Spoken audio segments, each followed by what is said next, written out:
Salut les Lévimensistes. On est en mars, ou en juin, ou même en novembre. Et vous vous rappelez cette liste de résolutions du 1er janvier? Celle qui devait changer votre vie. La moitié de ces objectifs n'a même pas été commencée. L'autre moitié a été abandonnée à la mi-février, balayée par le tsunami des urgences du quotidien. Et depuis, elle prend la poussière. Pourquoi? Parce que l'échéance à 12 mois, c'est une illusion cognitive. Le cerveau déteste le temps long. Il va procrastiner dès que l'objectif est trop lourd. Aujourd'hui, on va compresser le temps. Je vais vous montrer comment accomplir en 12 semaines ce que la plupart des gens mettent 1 an à finaliser. Sans stress, sans hustle culture. Juste avec une exécution chirurgicale. Alors rassurez-vous, vous n'êtes pas un cas isolé.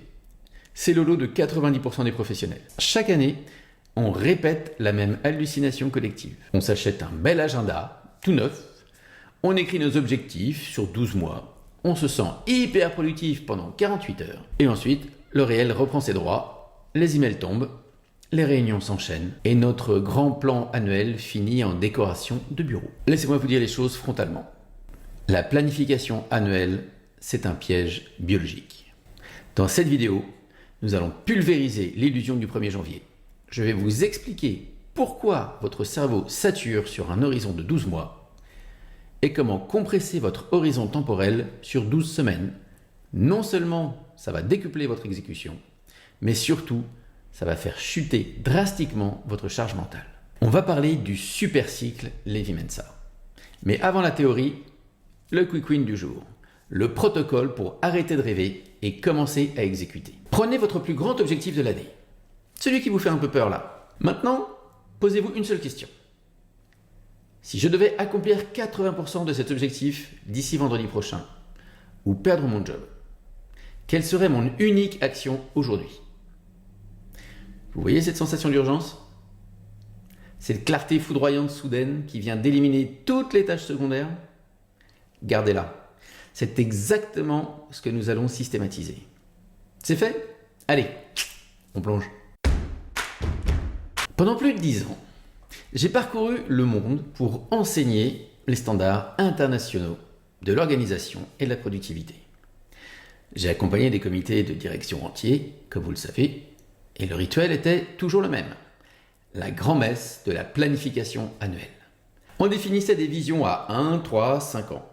Sur le papier, dans la salle de conférence, climatisée, c'était magnifique. Mais sur le terrain, 3 mois plus tard, le quotidien avait tout fait dérailler. Les dirigeants que j'accompagnais s'épuisaient à essayer de maintenir le cap au milieu de la tempête opérationnelle. Pourquoi les anciens systèmes échouent-ils si lamentablement sur le long terme? Parce qu'ils ignorent le fonctionnement de notre cortex préfrontal. Ce que j'enseigne avec la méthode Lévy-Mensa, c'est l'architecture cognitive. On ne va pas lutter contre la biologie, on va l'utiliser. Votre cerveau a un énorme défaut de conception. Il est incapable de se projeter émotionnellement et physiologiquement sur 365 jours.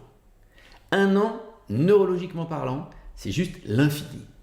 Alors quand vous vous fixez un objectif pour le mois de novembre, alors que nous sommes en mars, votre cerveau ne ressent aucune urgence. Zéro. Pas la moindre goutte d'adrénaline.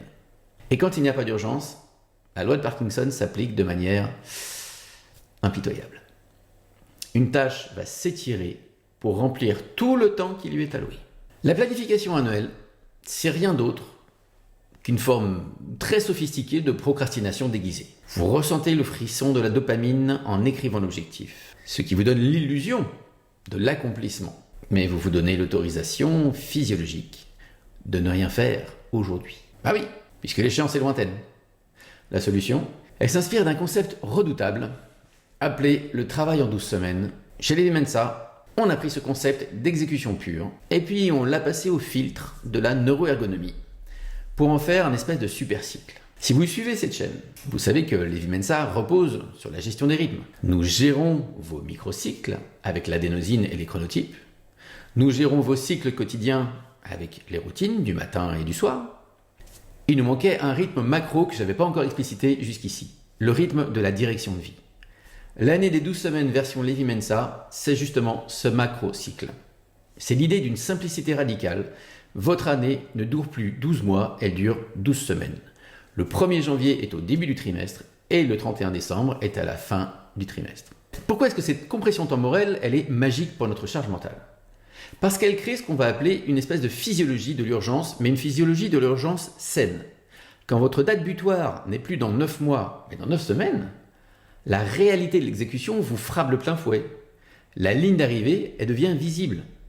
Votre cerveau va produire la juste dose de noradrénaline pour focaliser votre attention sans vous faire basculer dans la panique qui pourrait mener à un espèce de burn-out. L'urgence saine devient un espèce de bouclier. Quand le quotidien essaye de vous faire dérailler avec des urgences, fausses urgences ou des faux projets secondaires, votre horizon de 12 semaines vous permet de dire non, avec une clarté absolue. Vous ne pouvez plus vous cacher derrière l'excuse du « Oh, j'ai le temps, c'est bon ».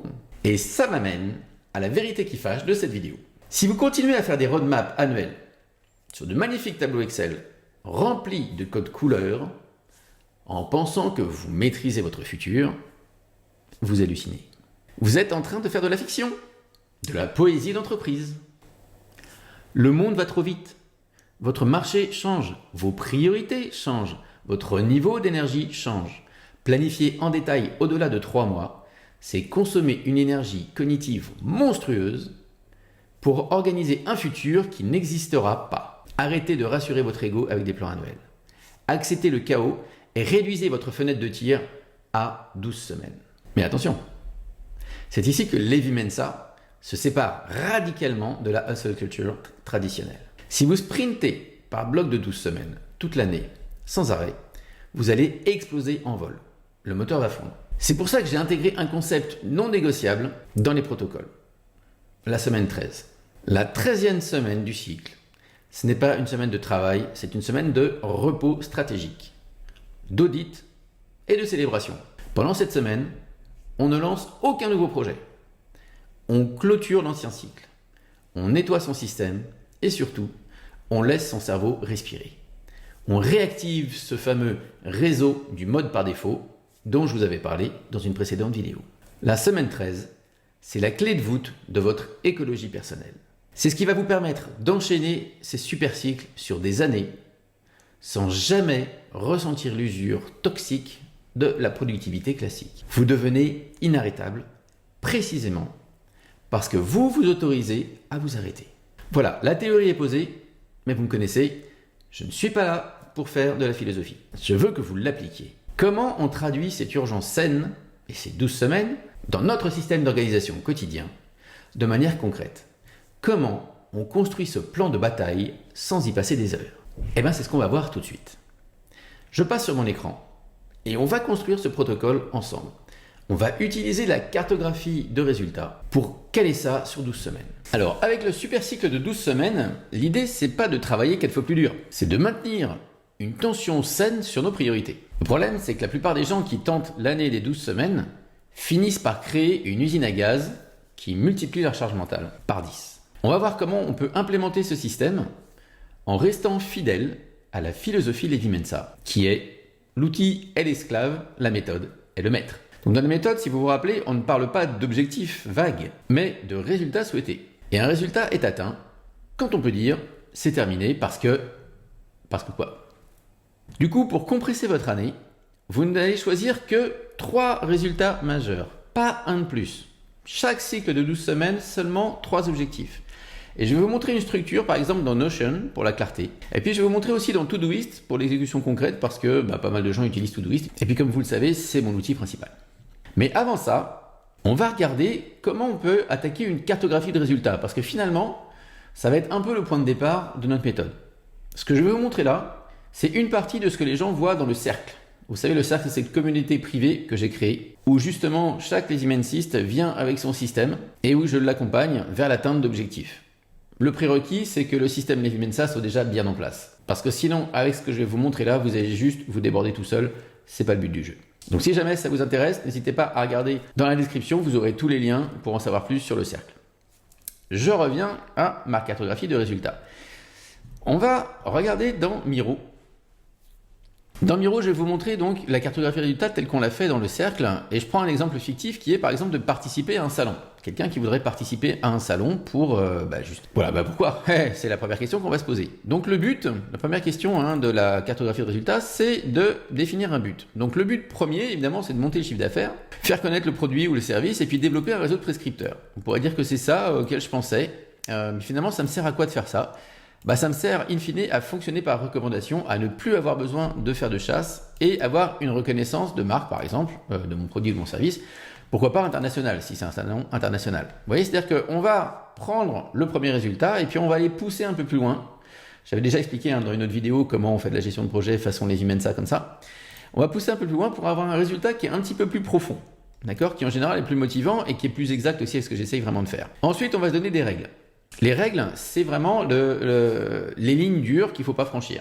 D'accord ? Le budget, souvent, on a tendance à mettre le budget ou le timing, la deadline dans les règles. En fait, c'est rarement le cas. À partir du moment où votre deadline, elle peut bouger un petit peu de quelques jours ou que le budget peut être dans un sens ou dans l'autre modifié, ce n'est pas des règles pour nous. D'accord ? Ce serait des règles uniquement si c'était pas du tout modifiable. Par exemple, un appel d'offres a une date. Il faut rendre le truc à la bonne date. Si vous le rendez 2 minutes après, c'est mort. Là, oui, on a une règle. C'est-à-dire qu'on a vraiment une échéance dure qu'il ne faut pas franchir. Mais dans les autres cas, c'est typiquement des choses qu'on ne mettrait pas dedans. Donc, on va mettre que des choses qui, si jamais elles sont franchies, vont mettre en péril le projet.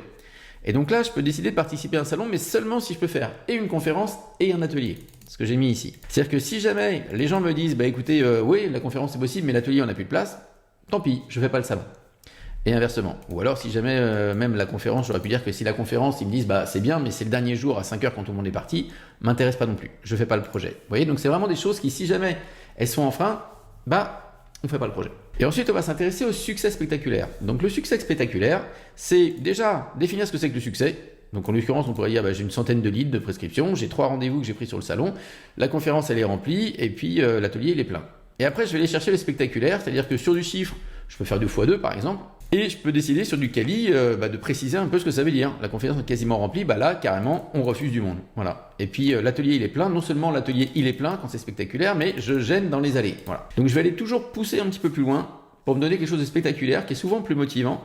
La seule condition, c'est qu'il faut que ça reste toujours 51% crédible. Je vous passe un peu la cartographie de résultats au pas de charge, mais c'est parce que ça va nous servir de base. Et ensuite, quelque chose qui marche bien quand on est sur un objectif qu'on veut mettre sur 12 semaines, c'est de faire un brainstorming qui va être cadré et qui va être cadré avec ces questions-là. Première question qu'on va se poser, c'est qu'est-ce que j'essaye de faire ? Et là, on va être hyper concret. Qu'est-ce que j'essaye de faire ? En fait, j'essaye de participer à ce salon. Évidemment, j'essaie de développer mon réseau de prescripteurs. Je veux fonctionner par recommandation. J'essaie d'avoir un réseau d'ambassadeurs dans les entreprises. Je vais essayer de vendre mon produit. Des fois, ça peut être aussi simple que ça. Ou de vendre mon service. Je vais essayer de faire de l'upsell. Vous voyez, on va vraiment être sur des trucs très, très pratico-pratiques, très pragmatiques. Et après, on va se poser la question, très bien, quel est l'obstacle ? Autrement dit, pourquoi j'ai pas déjà ça ? Pourquoi j'ai pas déjà ces résultats-là ? Qu'est-ce qui bloque ? Qu'est-ce qui m'empêche ? Qu'est-ce qui fait que j'ai pas déjà réussi à faire ce truc-là ? On va aller chercher souvent, on va essayer de mettre en face de chacune des choses que j'essaye de faire un problème, mais des fois, je peux avoir plusieurs obstacles et je peux avoir des obstacles qui vont adresser différentes choses que j'essaie de faire. On peut se dire par exemple, j'ai pas de réseau ou j'aime pas réseauter. C'est pas facile de trouver les prescripteurs. Peut-être que mon service, mon produit, il n'est pas connu, ça peut être un obstacle. J'ai pas de relation avec les services de communication, si jamais c'est quelque chose dans la com que je veux vendre. Mes prospects n'aiment pas être démarchés, mais des fois il y a des gens qui n'aiment pas être démarchés. Très peu de gens aiment être démarchés. En final, les gens aiment bien être démarchés quand on les démarche sur leur point de douleur, mais sinon, pas plus que ça. Et puis, il peut y avoir un obstacle qui est la fidélité de mes contacts à leurs contacts existants à eux, à leurs fournisseurs. Et après, une fois que j'ai quel est l'obstacle, je vais aller chercher quelle stratégie de contournement d'obstacle il faut que je mette en face de chacun de ces obstacles-là. Très souvent, un obstacle égale une stratégie de contournement. Je peux avoir des stratégies qui font d'une pierre deux coups et qui vont aller taquer différents obstacles, super. Je peux avoir des fois plusieurs stratégies pour un seul obstacle, ça peut arriver aussi, mais en général, on va essayer de faire du 1 pour 1. Et on pourrait dire, tiens, j'ai pas de réseau pro, j'aime pas réseauter, puisque j'ai plusieurs associés, chacun des associés de la boîte va choisir un réseau auquel il va appartenir, et puis chacun va s'en prendre un, plutôt qu'en faire une seule personne en faire 15. Je peux éventuellement essayer d'aller voir différents grands réseauteurs de mon entourage, et puis essayer de voir comment ils font. Ça peut être une technique aussi, me faire mentorer un peu comme ça. Je peux choisir de développer une présence sur les réseaux sociaux. Ça va essayer de toucher plus mes prescripteurs, surtout ceux qui n'aiment pas être démarchés, et puis peut-être faire connaître mon produit. Je vais aller me former à différents réseaux. Voilà. Ça va être des stratégies de contournement. C'est-à-dire que dans la stratégie, on est quand même encore à haut niveau par rapport à ce qu'on essaye de faire. Et puis après, je vais construire la machine. Et la machine, c'est quoi? C'est la mise en œuvre de ma stratégie. C'est-à-dire que pour chacune des stratégies de contournement, je vais aller chercher quelque chose de très très concret que je peux essayer de faire. Donc soit lister les réseaux pertinents pour les associer, donc ça on est déjà très très très précis, peut-être même trop encore à ce niveau-là.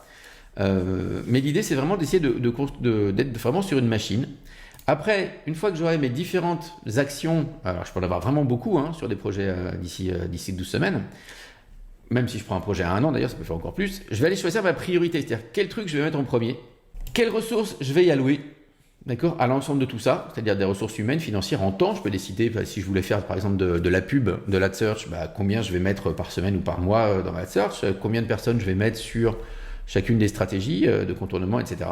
Et puis après, je vais aller répartir ça sur 12 semaines. C'est-à-dire que je vais prendre toutes mes actions, toute ma machine, mes priorités, etc. Mais surtout dans la machine en général, je vais essayer de déconstruire ça au maximum pour me trouver tout un paquet d'actions qui vont être répartissables de la semaine 1 à la semaine 12. La semaine 13, on l'a vu, c'est à la fois du repos et à la fois l'occasion de redémarrer tout ça pour le cycle suivant. Donc je vais me retrouver après avec une répartition par semaine de ce qu'on appelle des tactiques ou carrément d'actions à faire, de prochaines actions à faire, ou même des fois d'actions un peu plus générales à faire. Et c'est ça ensuite qui va aller remplir mes autres tableaux. Je vais vous montrer un tableau Notion que j'utilise assez régulièrement. Et je vais vous montrer aussi, encore une fois, dans Todoist, comment on peut mettre ça aussi en place si jamais vous n'avez pas d'abonnement Notion, vous n'avez pas envie d'en prendre un. Donc, mon tableau Notion, il va ressembler à ça. J'ai défini mes rôles. Vous vous rappelez les rôles et responsabilités dans les Imensa. D'accord? Donc, j'ai défini quelques rôles là-dessus qui correspondent aux résultats.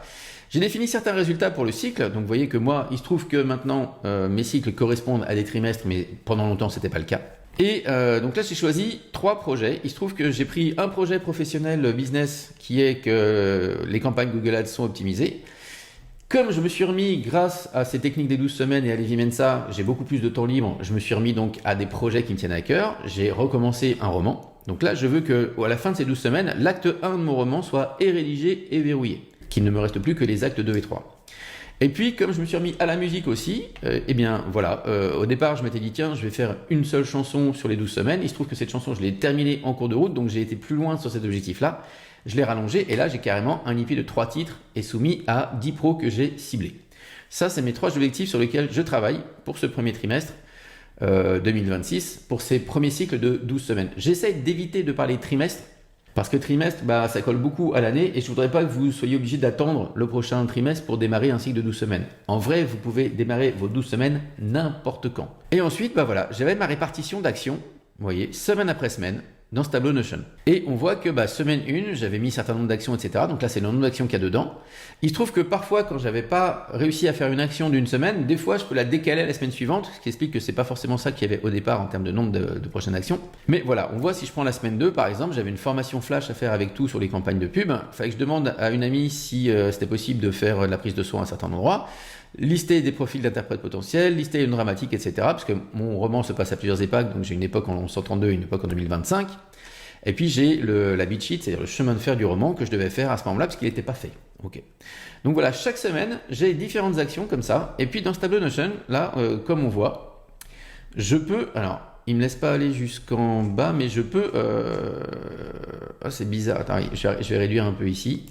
Voilà. Vous voyez que j'ai tous les jours de la semaine. Je vais même fermer ça, comme ça on va y voir plus clair. J'ai tous les jours de la semaine et le jour où j'ai terminé l'action en question, je coche. Ok, je mets ça à la coche, ça me permet de voir à peu près quand dans la semaine j'ai fait la chose. Si jamais je ne l'ai pas faite, je vois que ça pousse, il s'est poursuivi, etc. Et puis j'ai une progression ici. Pourquoi j'ai une progression? Parce que parfois j'ai des actions qui vont être répétitives. Là, cette semaine-là, j'en avais pas, mais je peux avoir une action à faire par exemple 3 fois dans la semaine. Et quand je coche ici, si jamais j'avais 3 fois dans la semaine, si jamais je vous montrais ça, pourquoi pas, si je mets ici 3 fois dans la semaine, vous voyez, il ne met que 33%. Il faudrait que j'ai coché plusieurs fois et là, il mettrait terminé. Voilà, bon ça c'est juste parce que le template Notion permet de faire ça, mais il est terminé. Ça c'est pour ma semaine, etc. Et donc semaine après semaine, cette chose-là me guide. Donc du coup, ça veut dire que mon process c'est quoi? Mon process, c'est que dans ma routine du matin, tous les jours, avant même d'aller voir mes listes de prochaines actions dans Todoist, qui est mon outil principal, je vais aller sur ce tableau Notion, je vais regarder où j'en suis de ma semaine, et je vais regarder si je peux avancer sur quelque chose ou pas. Oui, donc là, la semaine est encore, j'en suis au début de ma semaine, donc il n'y a rien qui a été fait encore. Mais a priori, ici, ça a été validé. Et donc maintenant, voilà, j'ai ça encore à faire dans la semaine. Et suivant le moment où je le ferai, eh ben, ma foi, les choses seront calées comme ça. Ce qui me permet ensuite d'aller faire mon bilan de semaine. Et pour mon bilan de semaine, j'ai certaines questions auxquelles j'ai juste à répondre avec ce panneau-là. Vous voyez, j'ai mes indicateurs lead et lag. Je vais revenir sur les indicateurs aussi bientôt. Ce que j'ai fait, ma notation, problème, analyse des performances, etc. Et puis ce que je compte faire pour remédier à ça éventuellement. Donc voilà, je vous ferai peut-être un détail plus complet sur les 12 semaines exactement en termes de lead et de lag. Mais en gros, c'est comme ça que ça fonctionne. Si je devais translater ça dans Todoist, ça pourrait ressembler à quelque chose comme ça. Dans Todoist, ce que je vais aller faire dans ces cas-là, c'est que je vais commencer. Vous voyez, dans Todoist, ici, il y a toutes mes listes de prochaines actions, toutes mes listes concrètes qui sont là. Et vous voyez en bas, j'ai mes projets. Je vais créer un super projet que je vais appeler cycle actuel, qui va correspondre donc à mon cycle de 12 semaines actuel. Dedans, je vais aller mettre mes différents résultats. Je vais les appeler résultat 1, résultat 2. Alors là, je pourrais mettre résultat 1 et puis peut-être un peu de détail à l'intérieur du résultat 1, résultat 2, un peu de détail à l'intérieur, etc. Je vais essayer de pas trop toucher à résultat parce que vous allez voir pourquoi après. Et puis, dans chacun des résultats, je vais aller créer 12 sections. OK ?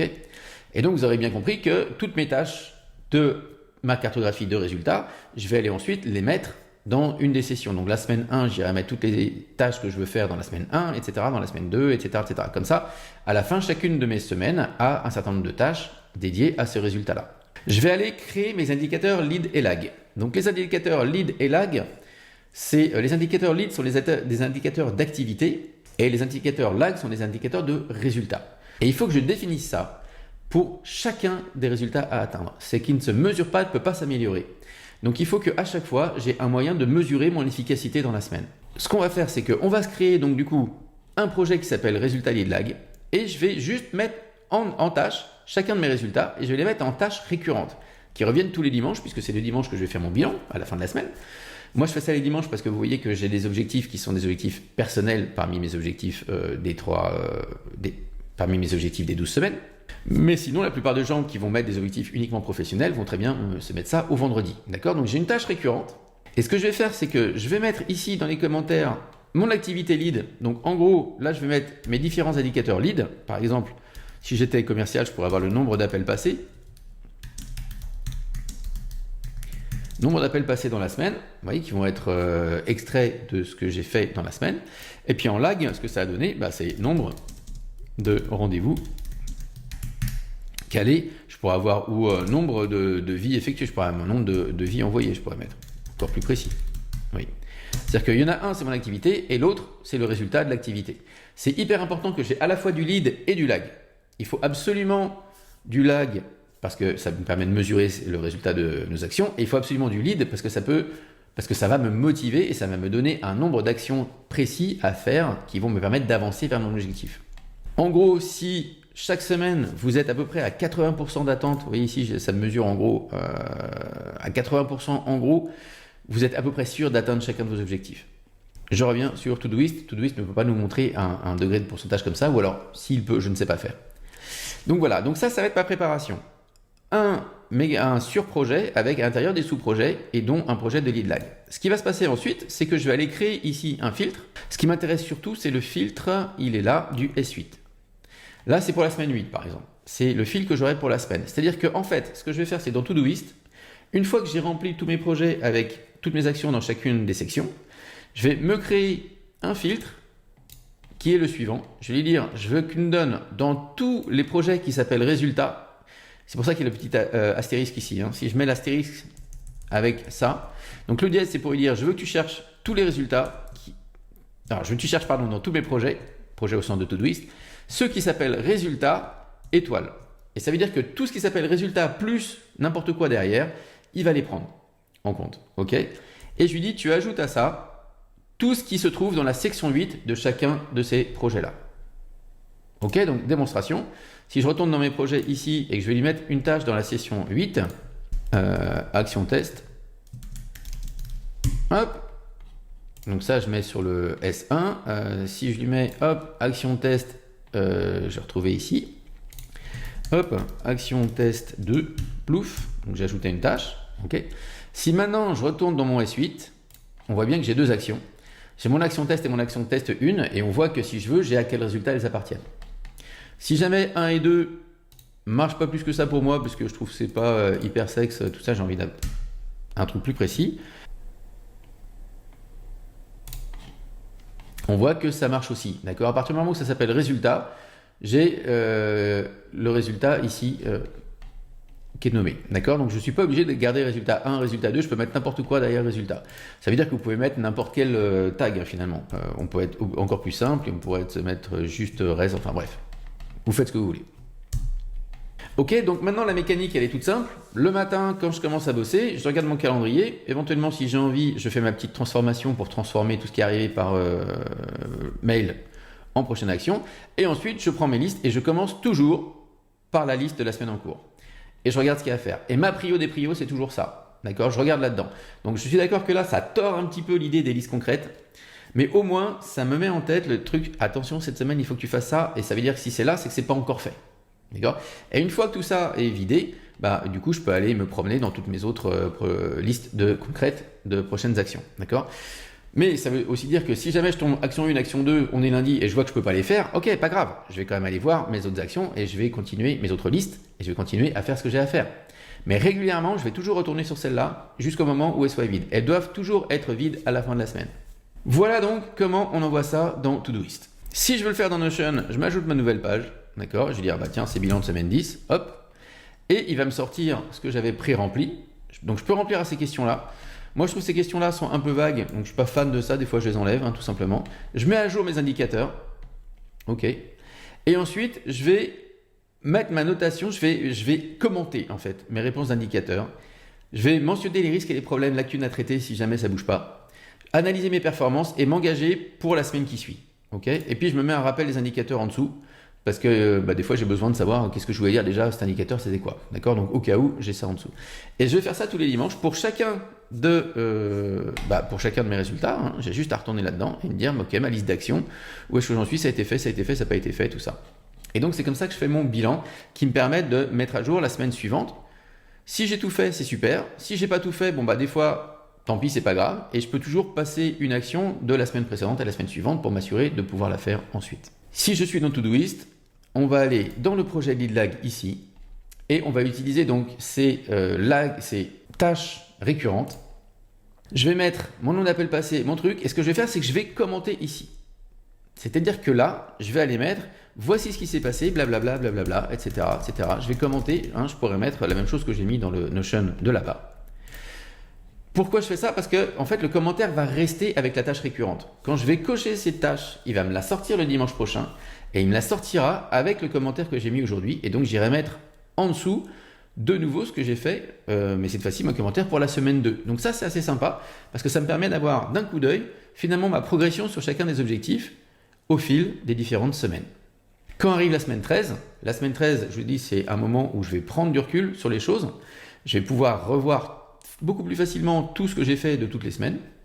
Ce qui est possible aussi dans le Notion, mais là c'est encore plus simple. Et je vais pouvoir ensuite préparer de nouveau, ouvrir mon Miro et préparer mes différents projets et remplir ensuite soit le Notion, soit le Todoist avec les prochaines actions du cycle suivant. Voilà, donc j'espère que c'est clair pour tout ce qui est mis en place. Vous avez soit le tableau Notion pour votre suivi stratégique semaine après semaine, soit ce petit filtre magique dans Todoist. Quand arrive évidemment, ce que j'ai oublié de vous dire, c'est quand arrive le bilan et que je passe à la semaine 9, ce que je fais, c'est que je modifie ce filtre. Je lui dis, écoute, maintenant je suis en semaine 9, hop, donc je veux tous les résultats toujours, mais cette fois-ci uniquement de la semaine 9. Donc je vais aller modifier mon filtre. Je vais dire, ok, c'est plus semaine 8, maintenant ce que je veux, c'est la semaine 9. Et donc, il n'y a pas de tâche. Ok, ça vous prend exactement 1 minute à faire ça. C'est juste magique. Première étape, vous éditez le filtre, vous remplacez le numéro de la semaine par le numéro de la bonne semaine. Et ensuite, vous renommez le filtre dans les favoris. Et en troisième étape, il n'y a pas d'étape 3, c'est fait. Du coup, votre barre de favoris finale, elle va ressembler à ça. Vos tags Levi Mensa pour l'opérationnel. Et votre vue de semaine, elle va être ici pour le stratégique. C'est un système blindé. Moi, je vous invite à tester ces configurations une semaine. Dites-moi en commentaire si ça révolutionne ou pas votre productivité. Et franchement, testez ces cycles de 12 semaines, vous allez voir que c'est juste de la balle. Un truc important, c'est de ne jamais avoir plus de 50% de votre temps prévu. Rappelez-vous, l'imprévu représente 40% d'une journée, donc prévoyez-le. Travailler par cycle de 12 semaines avec Levi Mensa, c'est s'offrir 4 nouvelles années par an pour progresser massivement sans s'épuiser. Vous gardez le contrôle parce que vous ne regardez que la prochaine action faisable selon votre état d'énergie et suivant la semaine. Allez-y, testez ce format sur vos 12 prochaines semaines et vous verrez que le monde va changer de couleur. Voilà, vous avez maintenant le protocole complet. Vous avez vu la mécanique sous le capot. L'année de 12 semaines, couplée à la protection physiologique de la semaine 13, c'est le super cycle qui va littéralement transformer votre rapport à l'exécution. Vous ne subirez plus votre année, vous allez la piloter par blocs chirurgicaux, tout en préservant votre énergie vitale. Imaginez l'impact de ce changement de paradigme si vous l'appliquez à l'échelle d'une entreprise ou d'un département. Pendant des années, j'ai vu des équipes entières s'enliser et perdre leur motivation parce que l'horizon de l'objectif annuel était beaucoup trop loin. L'urgence disparaissait, la procrastination s'installait et la friction mentale détruisait la cohésion. Avec les cycles de 12 semaines façon Levi Mensa, vous allez ramener un focus absolu dans vos équipes. Vous éliminez les projets zombies. Vous allez créer un rythme de victoire régulière, soutenu par des temps de récupération assumés. Si vous êtes manager, directeur ou chef d'entreprise, il est temps de mettre à jour le système d'exploitation de votre organisation. Allez-y, construisez votre premier cycle de 12 semaines dès aujourd'hui. Refusez l'illusion de l'année complète. D'ici la prochaine vidéo, gardez le focus court, anticipez votre semaine 13 et gardez l'esprit léger. À très vite.